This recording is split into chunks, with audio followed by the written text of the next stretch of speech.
Ayub pasalnya yang ke-31. Aku telah menetapkan syarat bagi mataku, masakan aku memperhatikan anak darah. Karena bagian apakah yang ditentukan Allah dari atas, milik pusaka apakah yang ditetapkan yang maha kuasa dari tempat yang tinggi.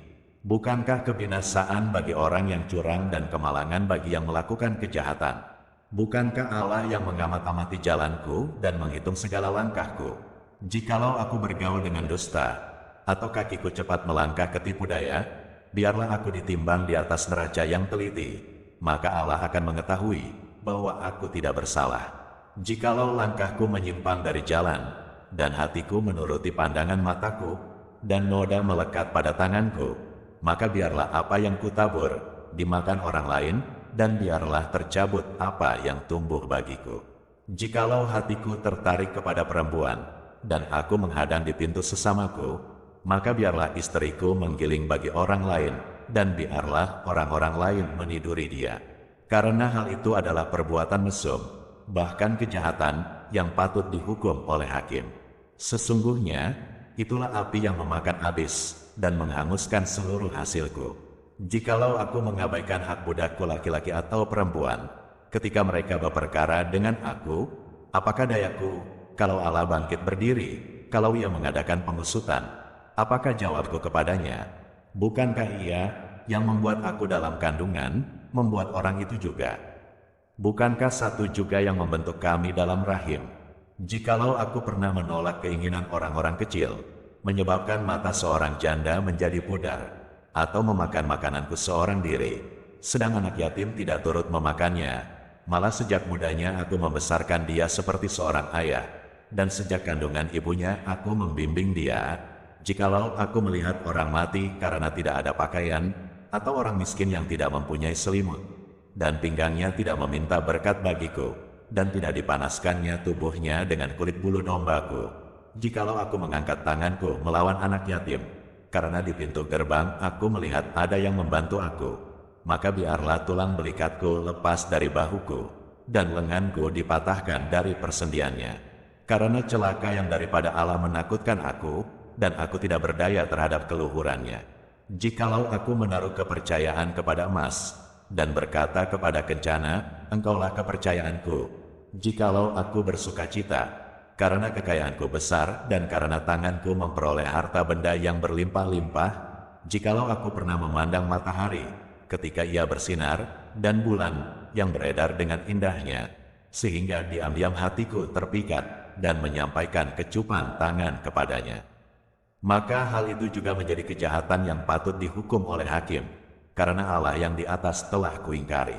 Apakah aku bersukacita karena kecelakaan pembenciku, dan bersorak-sorai, bila ia ditimpa malapetaka, aku tak akan membiarkan mulutku berbuat dosa, menuntut nyawanya dengan mengucapkan sumpah serapah. Jikalau orang-orang di kemahku mengatakan, siapa yang tidak kenyang dengan lauknya, malah orang asing pun tidak pernah bermalam di luar, pintuku kubuka bagi musafir. Jikalau aku menutupi pelanggaranku seperti manusia dengan menyembunyikan kesalahanku dalam hatiku, karena aku takuti halayak ramai dan penghinaan kaum keluarga mengagetkan aku, sehingga aku berdiam diri dan tidak keluar dari pintu. Sekiranya ada yang mendengarkan aku, inilah tanda tanganku, hendaklah yang Maha Kuasa menjawab aku.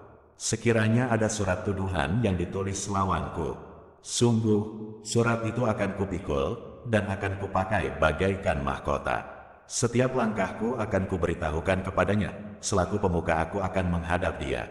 Jikalau ladangku berteriak karena aku dan alur bajaknya menangis bersama-sama, jikalau aku memakan habis hasilnya dengan tidak membayar, dan menyusahkan pemilik-pemiliknya, maka biarlah bukan gandum yang tumbuh, tetapi onak, dan bukan jelai, tetapi lalang. Sekianlah kata-kata Ayub. Ayub pasalnya yang ke-32. Maka ketiga orang itu menghentikan sanggahan mereka terhadap Ayub, karena ia menganggap dirinya benar. Lalu marahlah Elihu bin Barahel, orang Bas, dari kaum Ram, ia marah terhadap Ayub, karena ia menganggap dirinya lebih benar daripada Allah. Dan ia juga marah terhadap ketiga orang sahabat itu, karena mereka mempersalahkan Ayub, meskipun tidak dapat memberikan sanggahan. Elihu menangguhkan bicaranya dengan Ayub, karena mereka lebih tua daripada dia. Tetapi setelah dilihatnya, bahwa mulut ketiga orang itu tidak lagi memberi sanggahan, maka marahlah ia. Lalu berbicaralah Elihu bin Barahel, orang Bas itu, "Aku masih muda dan kamu sudah berumur tinggi. Oleh sebab itu aku malu dan takut mengemukakan pendapatku kepadamu. Pikirku, biarlah yang sudah lanjut usianya berbicara, dan yang sudah banyak jumlah tahunnya memaparkan hikmat. Tetapi roh yang di dalam manusia, dan nafas yang maha kuasa, itulah yang memberi kepadanya pengertian. Bukan orang yang lanjut umurnya yang mempunyai hikmat, bukan orang yang sudah tua yang mengerti keadilan. Oleh sebab itu aku berkata, dengarkanlah aku pun akan mengemukakan pendapatku. Ketahuilah, aku telah menantikan kata-katamu, aku telah memperhatikan pemikiranmu, hingga kamu menemukan kata-kata yang tepat. Kepadamulah kupusatkan perhatianku, tetapi sesungguhnya, tiada seorang pun yang mengecam Ayub, tiada seorang pun di antara kamu menyanggah perkataannya. Jangan berkata sekarang, kami sudah mendapatkan hikmat, hanya Allah yang dapat mengalahkan dia, bukan manusia. Perkataannya tidak tertuju kepadaku, dan aku tidak akan menjawabnya dengan perkataanmu. Mereka bingung, mereka tidak dapat memberi sanggahan lagi, mereka tidak dapat berbicara lagi. Haruskah aku menunggu? Karena mereka putus bicara, karena mereka berdiri di sana dan tidak memberi sanggahan lagi. Aku pun hendak memberi sanggahan pada giliranku, aku pun akan mengemukakan pendapatku. Karena aku tumpat dengan kata-kata, semangat yang ada dalam diriku mendesak aku. Sesungguhnya, batinku seperti anggur yang tidak mendapat jalan hawa, seperti kirbat baru yang akan meletup. Aku harus berbicara, supaya merasa lega, aku harus membuka mulutku dan memberi sanggahan. Aku tidak akan memihak kepada siapapun dan tidak akan menyanjung-nyanjung siapapun, karena aku tidak tahu menyanjung-nyanjung. Jika demikian, maka segera pembuatku akan mencabut nyawaku. Ayub pasalnya yang ke-33. Akan tetapi sekarang, hai Ayub, dengarkanlah bicaraku, dan bukalah telingamu kepada segala perkataanku. Ketahuilah, mulutku telah kubuka, lidahku di bawah langit-langitku berbicara. Perkataanku keluar dari hati yang jujur, dan bibirku menyatakan dengan terang apa yang diketahui. Roh Allah telah membuat aku, dan nafas yang maha kuasa membuat aku hidup. Jikalau engkau dapat, jawablah aku, bersiaplah engkau menghadapi aku, pertahankanlah dirimu. Sesungguhnya, bagi Allah aku sama dengan engkau, aku pun dibentuk dari tanah liat. Jadi engkau tak usah ditimpa kegentaran terhadap aku, tekananku terhadap engkau tidak akan berat. Tetapi engkau telah berbicara dekat telingaku, dan ucapan-ucapanmu telah kudengar. Aku bersih, aku tidak melakukan pelanggaran, aku suci, aku tidak ada kesalahan.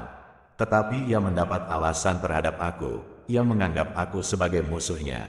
Ia memasukkan kakiku ke dalam pasung, ia mengawasi segala jalanku.